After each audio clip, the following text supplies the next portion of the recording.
크게 아멘으로 화답합니다. 할렐루야. 따라하시겠습니다. 하나님의 시간에 순종하라. 하나님의 시간에 순종하라 는 제목으로 말씀 전합니다. 기독교 신앙의 가장 큰 덕목이 있습니다. 다름 아니라 순종입니다. 태초에 하나님의 말씀과 계명이 있었습니다. 하나님이 말씀으로 천지를 창조하셨습니다. 모든 자연 만물과 식물을 만드셨습니다. 태양과 달과 별을 만드셨습니다. 땅과 하늘의 동물들과 바다의 물고기들을 만드셨습니다. 이 모든 피조물들은 자동적으로 창조하신 하나님의 명령에 순종합니다. 피조물이 본능으로 순종하고 하나님의 설계 계획에 따라 순종합니다. 자연 법칙에 따라 우주 만물들이 시간에 맞게 철저하게 움직입니다. 낮과 밤과 봄, 여름, 가을, 겨울이 정확하게 반복됩니다. 태초부터 수천 년 동안 오차 없이 하나님의 시간 속에서 순종합니다. 그런데 인간은 만물과 차이가 있습니다. 특히 동물과 차이가 있습니다. 인간에게 하나님이 자유의지를 주셨습니다. 쉽게 말해서 자신이 원하는 것을 선택할 자유의지입니다. 첫째는 내가 좋아하는 것을 선택할 자유를 특권으로 얻었습니다. 둘째는 내가 싫어하는 것을 선택하지 않을 특권을 선물로 얻었습니다. 이러한 자유 때문에 인간은 행복합니다. 그런데 이 자유의지에 문제가 있습니다. 그것은 인간의 자유 속에 하나님이 원하시지 않는 것이 있다는 것입니다. 하나님이 금하신 것을 인간이 선택하는 겁니다. 하나님이 금하신 것은 하나님의 금지 명령입니다. 즉 하나님의 계명입니다. 이를테면 너는 동산 중앙나무에 있는 열매를 먹지 말라는 것입니다. 너는 우상을 만들거나 섬기지 말라는 계명입니다. 너는 이러이러한 것을 먹거나 취하지 말라는 것입니다. 너는 이러이러한 인간관계를 맺지 말라는 계명입니다. 너는 이 물건과 이 재물을 건들지 말라는 것입니다. 이러한 명령은, 계명은 인간의 자유를 제한하는 겁니다. 그런데 이 금지 명령을 다른 말로 표현할 수 있습니다. 그것은 그것만 건드리지 않으면 다 상관없다는 것입니다. 그것 외에 나머지는 다 네 것이다 라는 것입니다. 그곳에만 가지 않으면 괜찮다는 것입니다. 다른 곳에는 다 가도 괜찮다는 겁니다. 또한 그 시간과 그 날만 피하면 다른 시간과 다른 날은 자유롭다는 겁니다. 이처럼 하나님이 금지한 것 외에 다 가능하다는 것입니다. 즉 하나님은 인간에게 광범위한 자유를 허락하신 것입니다. 이 금지 명령을 어길 때 인간에게 죄가 들어왔습니다. 하나님의 말씀과 계명에 불순종할 때 저주가 시작되었습니다. 반대로 이 금지 명령을 지킬 때 인간에게 복이 들어왔습니다. 하나님의 말씀과 계명에 순종할 때 축복의 역사가 시작되었습니다. 이 금지 계명 때문에 분명해진 것이 있습니다. 그것은 하나님의 의로움과 거룩함입니다. 하나님이 금지한 시간과 날 속에서 인간의 노력은 헛됩니다. 그 시간 속에서 아무리 발버둥 쳐도 열매가 없습니다. 쌀을 봄에 심습니다. 아무리 비료를 많이 주고 관리를 잘해도 여름의 별을 얻을 수 없습니다. 오직 하나님이 허락한 가을의 별을 얻을 수가 있습니다. 하나님이 허락한 때를 분별하고 기다리는 것이 중요합니다. 이처럼 축복의 역사도 하나님의 시간과 깊은 관련이 있습니다. 특히 하나님이 인간에게 허락하신 하나님의 시간입니다. 하나님의 축복 계획 속에서 하나님이 정한 시간입니다. 그 시간이 오기까지 인간은 참고 인내하고 기다려야 합니다. 유다 백성들은 하나님을 온전히 신뢰하지 못하고 조급했습니다. 하나님의 시간을 기다리지 못하고 원망했고 계명을 어겼습니다. 기다리지 못하니까 하나님이 원치 아니하는 허튼 짓을 합니다. 계명을 어기고 하나님을 대적하고 우상 숭배의 죄를 짓습니다. 그런 상황 속에서 본문에서 이사야 선지자는 말씀합니다. 그러나 여호와께서 기다리시나니 이는 너희에게 은혜를 베풀려 하심이요 일어나시리니 이는 너희를 긍휼히 여기려 하심이라. 이 말씀은 무슨 뜻입니까? 하나님은 그들이 회개하기를 원하셨다는 것입니다. 그들이 하나님께 돌아오기를 하나님이 기다리셨다는 것입니다. 하나님이 인내하시고 그들을 불쌍히 여기시고 은혜를 베풀 준비를 하셨다는 것입니다. 그러면서 이사야가 그들에게 강조한 말씀이 있습니다. 그것은 너희 인생이야 하나님을 기다려야 한다는 겁니다. 본문은 말씀합니다. 대저 여호와는 공의의 하나님이시라. 무릇 그를 기다리는 자는 복이 있도다. 이와 같이 하나님도 인생을 기다려주시지 않았느냐. 이처럼 마땅히 인생이 하나님을 기다려야 한다는 것입니다. 즉 하나님의 시간에 순종해야 한다는 것입니다. 그렇다면 하나님의 시간에 순종하기 위해 무엇을 해야 합니까? 먼저 하나님이 정하신 축복의 약속의 시간을 믿어야 합니다. 그 시간을 인내하면서 믿음 가지고 기다려야 합니다.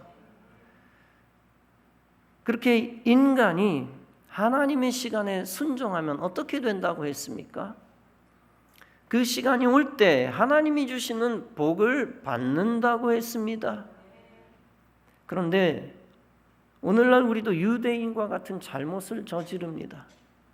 하나님의 은혜를 내려주시지 않는다고 불평합니다. 낙심하여 자포자기하고 믿음을 버립니다. 그러면서 하나님의 생각보다 사람의 생각을 앞세웁니다. 결국 자유의지를 잘못 활용하여 잘못된 것을 선택합니다. 그 잘못으로 인하여 우리는 하나님을 더욱 멀리 떠납니다. 그리고 우리는 하나님이 원치 않는 죄를 짓습니다. 이때 역시 우리에게도 필요한 말씀이 이사야의 말씀입니다. 하나님을 기다리는 자는 복이 있도다 라는 말씀입니다. 즉 하나님의 시간에 순종하는 자는 복이 있도다 라는 말씀입니다. 사도 바울이 예루살렘에서 모진 고난을 당합니다. 거기서 로마 당국에 의하여 죄수 신분이 됩니다. 그 죄수 신분으로 로마로 압송되어 갑니다. 바울이 로마로 가는 것이 하나님의 뜻이었습니다. 그런데 왜 하나님은 바울을 처음부터 바로 직행으로 로마로 보내시지 않았습니까? 왜 로마로 가기 전 예루살렘에서 고초를 당하며 시간 보내게 하셨습니까? 바울이 예루살렘으로 가지 않고 바로 로마로 갔다면 어떠했을까요? 로마에서 바로 전도 활동했다면 훨씬 편했을지도 모르지요. 그러나 시간이 단축되는 편한 길이 하나님이 원하시는 길이 아니었습니다. 바울이 로마에서만 시간 보내는 것도 하나님의 뜻이 아니었습니다. 하나님의 뜻은 바울이 예루살렘에서 고난의 시간을 보내는 것이었습니다. 만약 바울이 바로 로마로가 전도했다면 어떻게 되었을까요? 빠른 시간에 로마에 당도했다면 어떤 결과가 나왔을까요?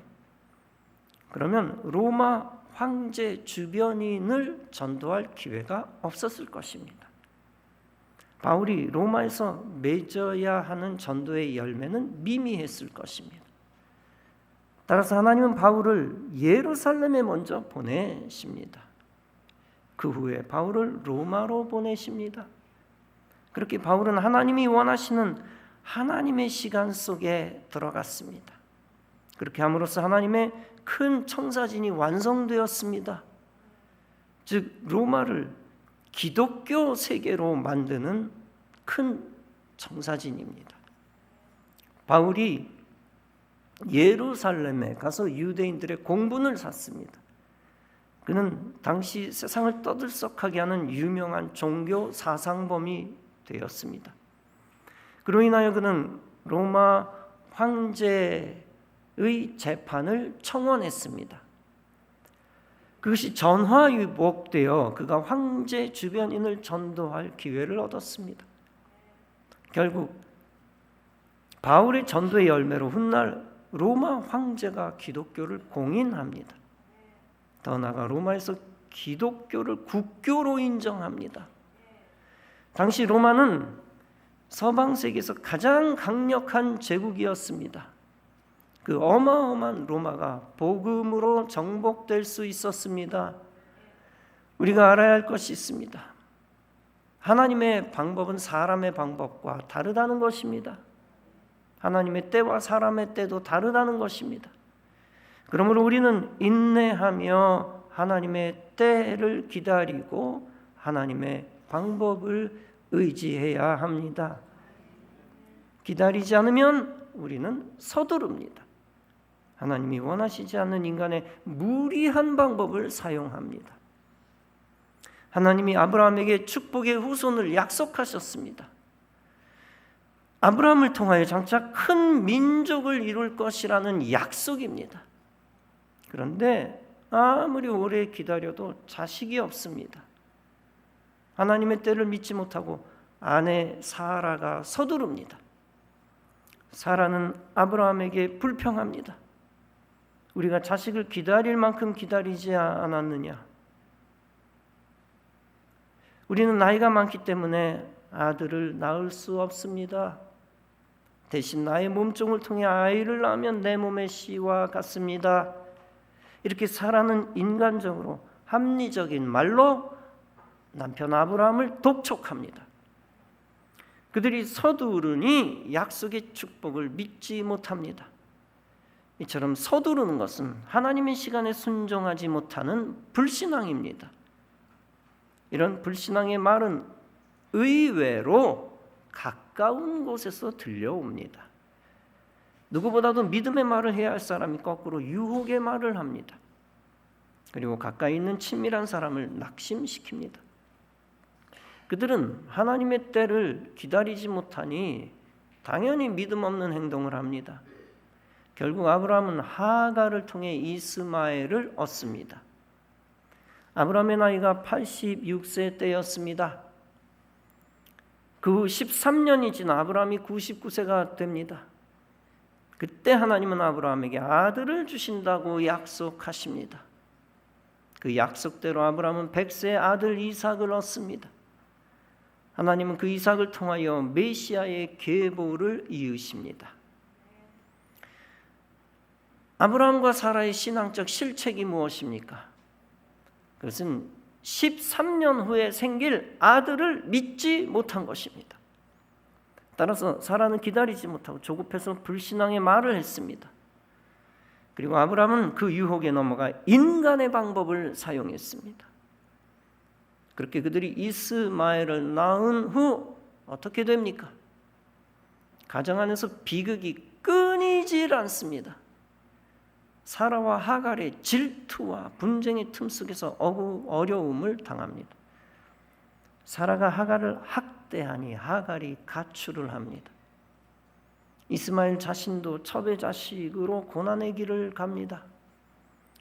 또한 인간 역사의 비극이 끊이질 않습니다. 이스마엘이 없었다면 그 후손도 없었을 것입니다. 그렇다면 이삭과 이스마엘의 후손의 갈등도 없었을 것입니다. 오늘날까지 끊이지 않는 중동 전쟁의 비극의 씨앗이 거기서 비롯된 것입니다. 그러므로 우리는 하나님의 시간에 순종해야 합니다. 참고 인내하며 헌신하면서 하나님의 때를 기다려야 합니다. 요셉은 하나님의 시간에 순종한 사람입니다. 형들의 미움을 받아 구덩이에서 죽을 뻔했습니다. 그러다 겨우 건진받아 애굽의 종으로 팔려갑니다. 그런데 거기서 죄의 유혹을 받고 위기에 처합니다. 그때 그는 단호하게 불이익을 감수하고 각오하고 선언합니다. 내가 어찌 큰 악을 행하여 여호와께 죄를 지으리이까? 아니나 다를까 그는 억울한 모함을 받아 지하 감옥에 갇힙니다. 요셉은 거기서 자포자기할 수도 있었습니다. 믿음이 약한 사람은 이렇게 생각할 수도 있습니다. 내가 왜 정직하게 믿음 지키다가 이런 환난을 당하나? 차라리 그때 신앙의 지조를 지키지 않았으면 억울한 일도 없었을 텐데. 그러나 그는 하나님의 시간에 순종합니다. 그런 그가 하나님은 축복의 수순을 밟아가게 하십니다. 우선 요셉을 감옥에 넣었던 보디발이 그를 죽이지 않습니다. 그동안 요셉의 성실함을 지켜보아 왔습니다. 그런 그는 죄를 뒤집어 쓴 요셉을 증거 없이 죽일 수는 없었을 것입니다. 성경은 이렇게 말씀합니다. 하나님이 요셉과 함께 하시고 그에게 인자를 더하사 간수장에게 은혜를 받게 하시니라. 억울한 일을 당했다 해서 요셉이 하나님 믿음을 버리지 않았습니다. 요셉은 조급해하지 않았을 것입니다. 요셉이 하나님의 시간에 순종하지 않았다면 이렇게 푸념했을 것입니다. 나는 아버지 야곱처럼 하나님의 일을 해야 해. 그런데 이게 뭐람? 내가 왜 이 감옥에서 썩어야 하는 거지? 나는 아무것도 안 하고 있는데 달이 가고 해가 가고 있네. 벌써 이렇게 허송세월 보내는 게 몇 년째야. 도대체 내가 하나님의 일은 언제 해야 하는 거야? 그러나 그런 푸념의 기록은 당연히 성경에 없습니다. 요셉은 최악의 인생 구덩이에서 한없이 오래 갇혀 있었습니다. 회복의 기미가 보이지 않는 영적 육적 암흑의 구렁텅이입니다. 그는 계속 구멍에 빠지죠. 형들이 만든 구멍에 빠지고 모함에 의한 구멍에 인생의 구멍에 빠집니다. 그러나 그 구렁텅이 속에서 믿음의 초심을 지켰을 것입니다. 그런 요셉에게 하나님의 시간 속에서 역사하셨습니다. 간수장이 요셉에게 옥중 죄수를 다 맡기고 재반 사무를 맡깁니다. 추록 날짜가 따로 없었지만 비유한다면 군대에서 제대 날짜가 명확하지 않았지만 끝까지 하나님의 시간에 인생을 맡깁니다. 하나님이 그의 인생을 세우고자 하니 사람들이 그를 신뢰합니다. 요셉은 감옥 안에서조차 완전한 신뢰를 얻습니다. 그런 그는 하나님의 계획 속에서 하나님의 시간에 점점 더 가까이 다가갑니다. 결국 하나님이 그를 사용하시는 결정적 시간이 옵니다. 그가 감옥에 갇힌 지 13년이 지난 때입니다. 하나님은 그에게 은사를 부어주시고 추록의 기적을 허락하십니다. 결국 그는 애굽 왕의 총애를 얻어 애굽의 총리가 됩니다. 결과적으로 애굽의 가장 깊은 밑바닥에서 가장 높은 곳으로 올라갑니다. 앞이 보이지 않는 가장 긴 저주의 터널을 요셉이 지났습니다. 그러나 가장 빠른 하나님의 방법으로 요셉은 복을 받았습니다. 저주의 긴 터널 같았지만 그것은 저주가 아니라 오히려 축복이었습니다. 불신앙의 관점으로 보면 요셉은 평생 하나님 일을 못할 줄 알았습니다. 그에게 사명이 끝난 줄 알았습니다. 그러나 그는 하나님의 시간에 순종하여 가장 큰 하나님의 일을 했습니다. 단순히 애굽 나라를 살린 세속적 애굽 총리의 일을 하기만 한 것이 아닙니다. 애굽을 살렸을 뿐만 아니라 주변 나라들까지 살렸습니다. 더 나아가 동족 이스라엘 백성들을 살렸고 그들을 애굽에 진주시키는 초석을 마련했습니다. 훗날 그것을 통해 이스라엘 백성들이 애굽에서 창궐하게 되었습니다. 그리고 그 출애굽이라고 하는 구원 역사가 비로소 애굽에서 시작되었습니다. 그러므로 우리가 명심해야 할 신앙적 교훈이 있습니다. 내가 조급한 마음을 가진다고 사명을 감당하는 건 아니라는 겁니다. 당장 나에게 사명이 안 보인다고 사명이 없어진 것도 아니라는 것입니다. 시간이 많이 지났는데도 내가 원하는 일이 지금 없을 수도 있습니다. 사명을 위해 내가 준비한 것이 많아도 사명의 기회가 없을 수도 있습니다. 아직 내 손에 거룩한 임무가 주어지지 않을 수도 있습니다. 그러나 하나님은 분명히 하나님의 시간 속에서 나를 기다리고 계십니다. 그 시간 속에서 내가 알지 못하는 놀라운 사명이 나를 기다리고 있습니다. 그것이 몇 달 후일 수도 있고 몇 년 후일 수도 있고 몇십 년 후일 수도 있습니다. 그때 여전히 필요한 것이 조급해하지 말아야 한다는 것입니다. 모세는 이미 40세쯤 되었을 때에 40세가 되었으니 자신이 이제 위대한 일을 할 줄 알았습니다. 그렇게 알았을 겁니다. 그러나 기껏 벌어지는 일은 우발적으로 사고나 친 겁니다. 동족을 학대하는 애굽인을 죽이기나 합니다. 모든 왕궁의 권력이 한순간에 날아가고 목숨을 부지하며 도주합니다. 애굽에서 배웠던 모든 것도 못 써먹고 미디안 광야로 도망가 삽니다. 거기서 가족을 이루고 장인의 집에서 처량하게 양떼를 칩니다. 그렇게 광야에 묻혀 이름도 없이 목자로 40년을 지냅니다. 이제 그는 사명이고 뭐고 길고 긴 세월을 가족의 생계나 유지하며 삽니다.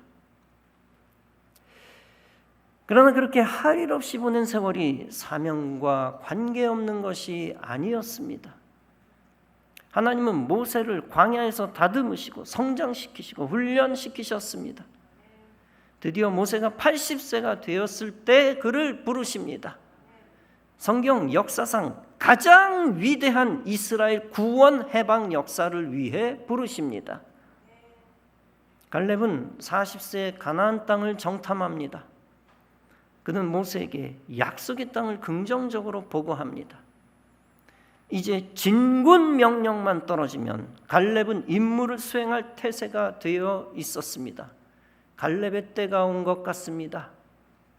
바로 사명자로 쓰임받아 가나안 땅을 정복할 때가 된 겁니다.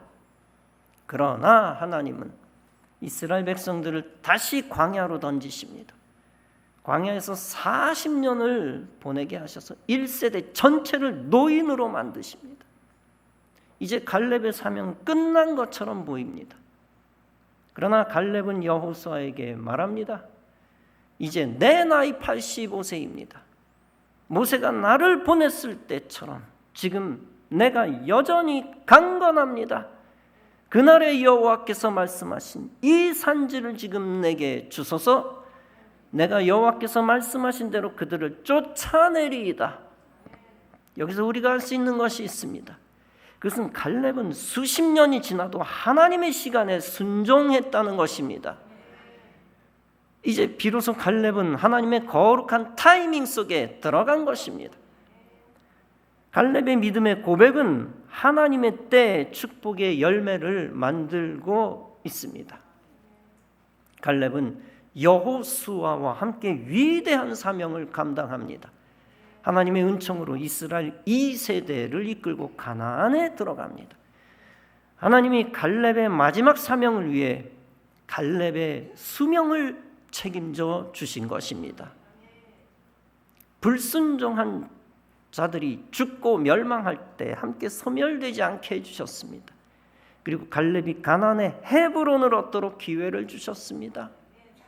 이처럼 하나님은 그의 믿음의 고백을 수십 년이 지나도 기억하셨습니다. 그리고 하나님의 시간에 하나님이 사명자로 갈렙을 사용하셨습니다. 잠언 20장은 말씀합니다. 처음에 속히 잡은 산업은 마침내 복이 되지 아니하느니라. 잠언 21장은 말씀합니다.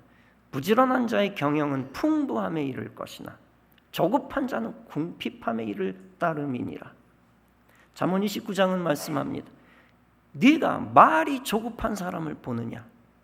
그보다 미련한 자에게 오히려 희망이 있느니라. 히브리서 6장은 말씀합니다. 하나님이 아브라함에게 약속하실 때에 내가 반드시 너에게 복주고 복주며 너를 번성하게 하고 번성하게 하리라 하셨더니 그가 이같이 오래 참아 약속을 받았느니라.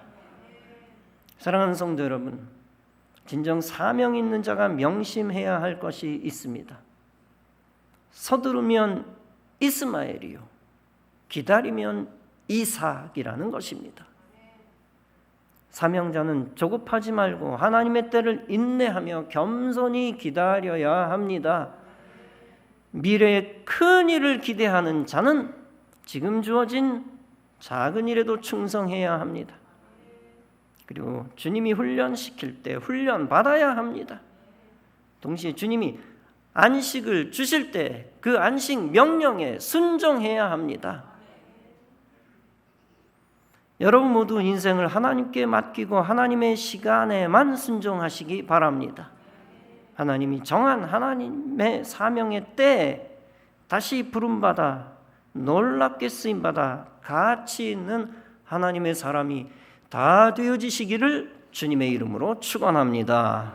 기도하시겠습니다.